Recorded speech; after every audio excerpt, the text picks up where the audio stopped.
I always love mixing up my own spices. Hey, SonicBlu Darkvolt here, and guess what? I got a whole shaker full of mixed spices that I put together for tonight's recipe. Beer batter buttermilk chicken. Beer batter buttermilk chicken. Beer batter buttermilk chicken. Tired to say that 5 times fast, folks? Beer batter buttermilk chicken. Yeah, it's beer batter buttermilk chicken.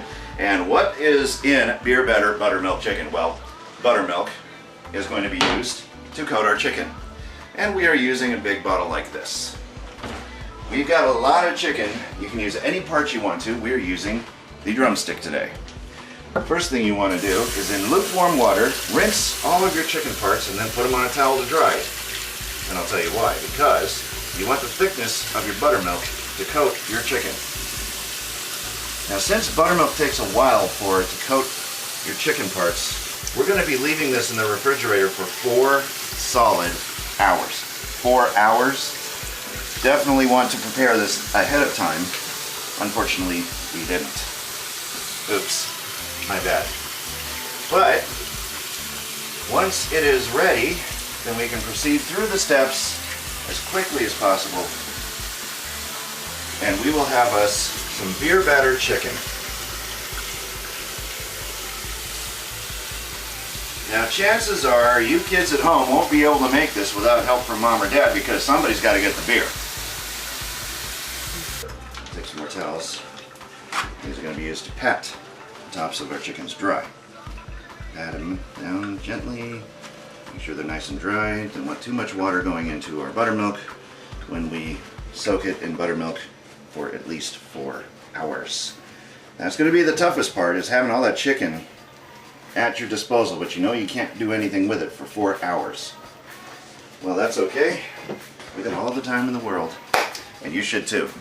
Now, what I have in this shaker, folks, is a mixture of a chicken seasoning that I put together consisting of 1 tablespoon of each of the following ingredients: thyme, paprika, garlic salt, onion salt, ground cumin. You might want to add a little less ground cumin, because ground cumin is going to be the strongest flavor you got in here. White pepper, salt and pepper, and chili powder. And all of that mixed together in equal portions, save for the cumin, of course, because cumin's going to be the strongest flavor. You only want to add a quarter teaspoon, or a quarter tablespoon rather, and a tablespoon of everything else. And then it comes out smelling real good and looking good too. You see that? That is the mixture of our poultry seasoning that we're going to be using to season our chicken. Now, here's what we're going to do. We're going to get a big mixing bowl like this one. Now, this is going to be a lot of mixing bowls being used, so if you got some spare mixing bowls, use them up. Place your now dry chicken into the mixing bowls like so. And let me get that back on there. I don't want to dump all of this in there. We're going to shake our seasoning that we've made together onto the chicken. Here we go. Looking lovely already. Look at that. Ooh, ooh, ooh, ooh. Just get it all over like that. Keep on shaking it. And then, like this. Continue shaking. Get it all over your chicken, nice and coated. This is going to be locked in there. All of this flavor, all of this seasoning is going to be locked in your chicken right here. And let's get the next pieces of chicken. That was my elbow. Did you hear that pop? Yeah, I heard that. Ow. You know, the funny thing is I was noticing with the smell of the mixture you did, it almost smells like taco seasoning. It does, doesn't it? Almost. You can probably use this as a taco seasoning, counting for the chili powder that's in there. But this is going to be some awesome chicken seasoning that you can mix up yourself. And it'll go a long way if you use it sparingly, but over in our kitchen, we use everything over exuberantly, especially on the paprika. You know me and paprika. Now, what we're going to do is with the buttermilk, we're going to pour it right over our chicken, get it nice and covered. We're going to use this whole bottle and cover our chicken with buttermilk. And all of this flavor is just going to meld together. And in 4 hours of soaking time, this is going to be a wonderful coating for your chicken. The entire bottle of buttermilk. Buttermilk is nice and thick, and it will coat your chicken nicely if you leave it in there for 4 hours. Now, very carefully push any of the chickens down that you need to, is we need to have that completely covered as much as possible with the buttermilk. Can you get down there? Can you get down there? Get down there. Everybody in the pool. Everybody in the pool, it's swimming time. Okay, that's about as good as it gets right there. All right, now we're going to take this bowl into the refrigerator and let it soak for 4 hours. And what's going to happen is this flavor is going to marinate within itself 4 hours. That's going to be soaking for 4 tremendous hours. And we can't eat a thing until 4 hours is over. No, that's not a good idea. No? Okay, well, we do have other options. How about... Why don't we use magic and see if maybe that might help? Magic? Yeah. Okay. I'm hungry. Give me something to snack on. Well, that kind of would work, I guess. No, this is something to drink, not quite something to snack on. I said snacky poo. That is the shortening, ladies and gentlemen. The same shortening we used to season our cast iron skillets. I don't know. I have this cabinet full of food. It's going to take a while for me to make. So you know what? I'm just going to say honesty is the best policy. If you want a quick meal, get chili dogs. It is the next day, and we are about ready to put all of the stuff together to make beer batter buttermilk chicken. Can you say that 5 times fast? Brush up on it, work on it, try to impress me later. What we're going to do is we're going to get 1 cup of flour, just 1 cup. But the amount of chicken that we're using, we might actually need 2. I don't know yet.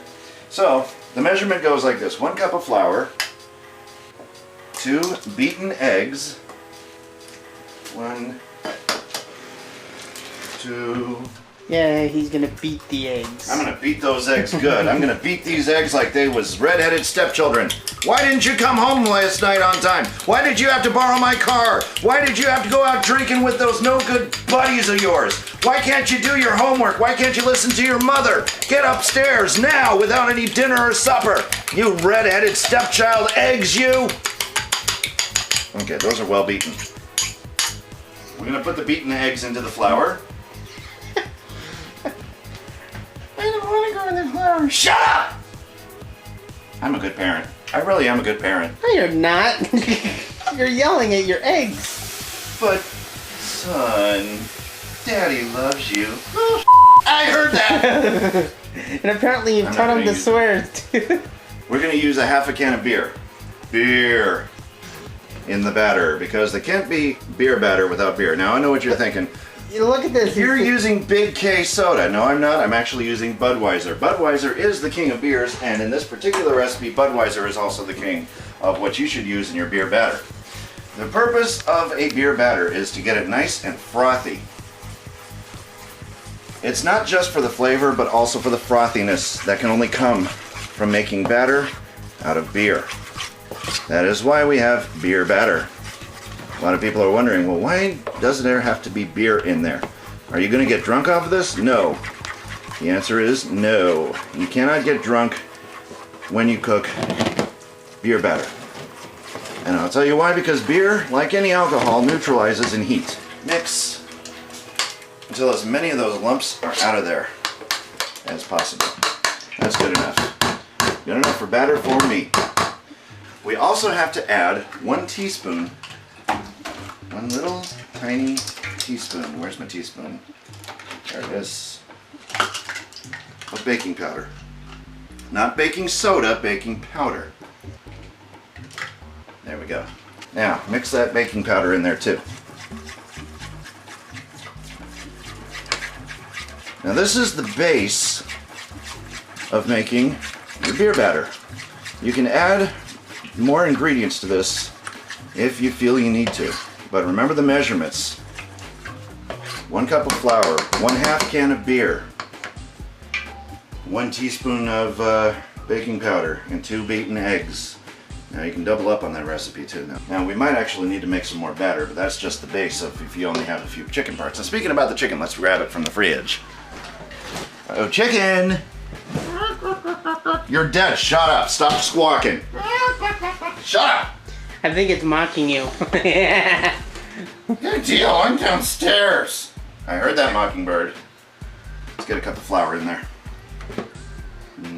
Doesn't have to be an exact cup, but yeah, a little more, it shouldn't hurt it. There we go. A cup of flour's worth. Now, what we're going to do is take the chicken from the buttermilk sort of bath that we gave it overnight. We did marinate these overnight. Just put it right in there. Maybe even use your dry hand. Help cover some of this up. Don't use your wet hand though, because your wet hand is going to clump up all your flour. What we're looking for is to dust this. And try not to knock any of the dusting off of your chicken, because you'll have to start this over if you knock too much off.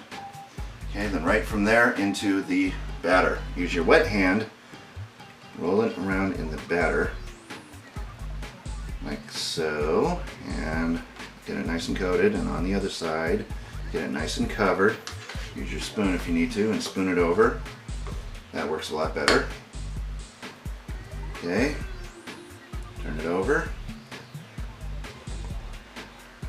Cover it really good with your batter, and then place it directly into a hot skillet. Make sure that this is preheated, and make sure that your batter is nice and thick. Right, there we go. Drop it right in there.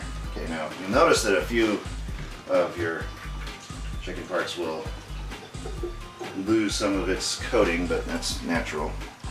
That's normal. Repeat the process for as many chicken pieces as you got. Remember, switch to the dry hand. Cover, roll it around, cover it. All you're needing is flour at this point, because we got so many seasonings going into that other stuff. And we've already pre-seasoned everything, and it's in your marinade now. Just drop it right straight in there. Using a spoon, spoon the batter over your chicken until it's nice and covered. And then with your wet hand, turn it over. Use the spoon and continue to coat the chicken. Now the flour and the batter may not get along very well. Just make sure that they get along by using the spoon to cover everything up. Okay, there we go. Now, shake off any excess like that. And when you can drop it right in without spilling, go for it. There we go. Just keep repeating the process for many chicken you have. And we're going to go ahead and cut this now so that I can do up the rest of the chicken. We can save on battery power. So, come back on next time and I will show you what it looks like when we got everything in there ready to go.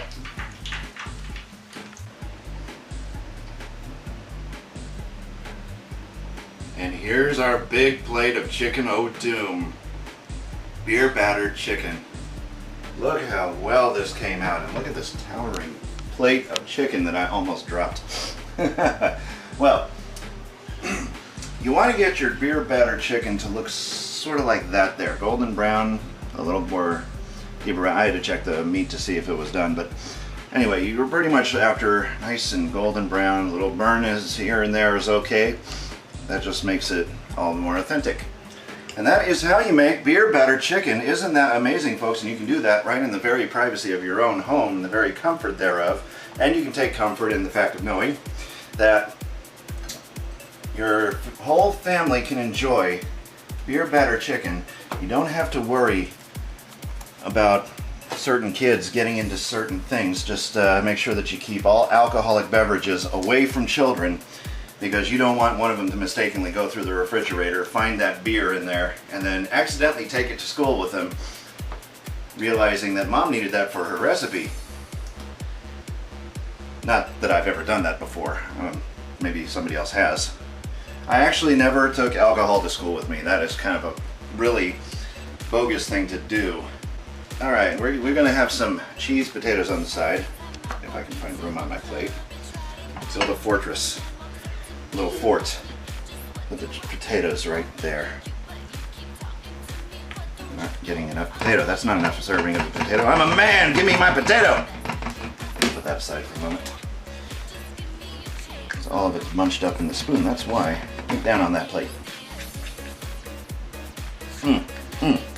Scrape, scrape. But don't just take my word for it. Let's see what the other roommates have to say about beer battered chicken and their first experience, firsthand, of seeing if SonicBlu actually got it right. So what do you say we put some beer battered chicken on a plate, serve it up to the first available consumer, which I would believe would be Wolf Dog, since he was holding camera. Yeah. nosy. Hey, I got a close up. I got a close up of you doing that. Really, dude? Now, Wolf Dog, quit making out with the lizard and come in here and eat your dinner. Okay, that's just so wrong, dude. That is so You're the wrong. one in there talking about kissing lizards. You're the one in there that's kissing lizards, actually kissing lizards. Shoot! And then Thud. Beautiful chicken. I sweated over a hot stove for this beautiful chicken, and what do? You just drop it on the floor. Just throw it on the floor like you don't care. I'm gonna smell it. Just. You want it? You Well- still want it?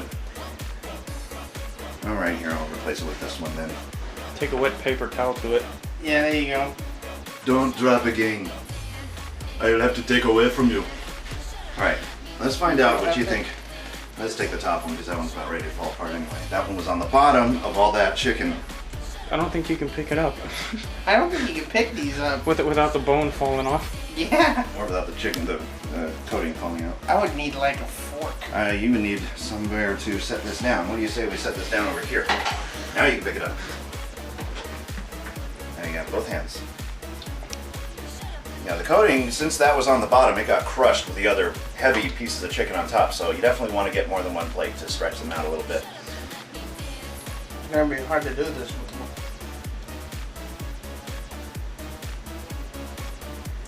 Got the coating. I got the coating now. Got the coating part. That's a thick coating too, and that's a thick batter that we made.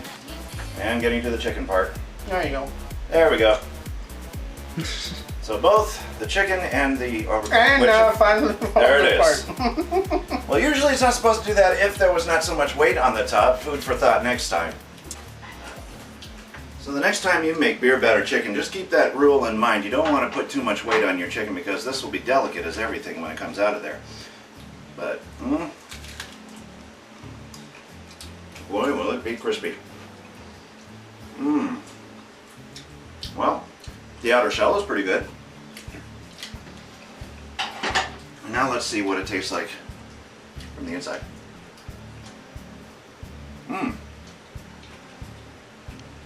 You know what, that extra seasoning on the inside gives it a really nice flavor. And so, we hang up this recipe on the shelf of beer batter buttermilk chicken. So next time you make chicken in your house, add a little beer to it and make a batter. I'm sure your family will love it. If, that is, you can steal the beer away from Dad long enough.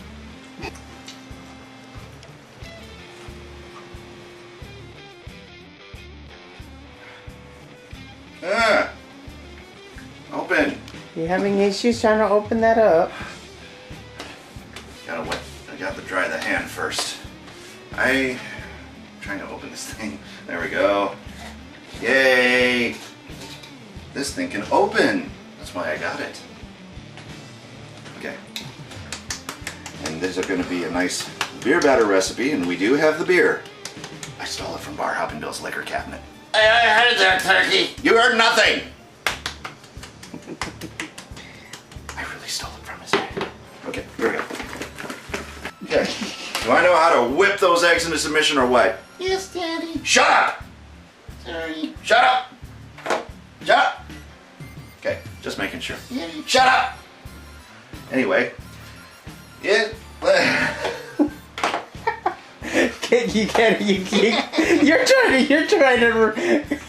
You're having way too much fun with that one. You can't even keep yourself from laughing. Daddy, this is the eggs! Shut up! One more outburst like that and I'm gonna... What are you gonna do? I'll disown you and I'll cut you off your allowance forever! They don't get an allowance. Then... yeah! Well, that doesn't help either. So there.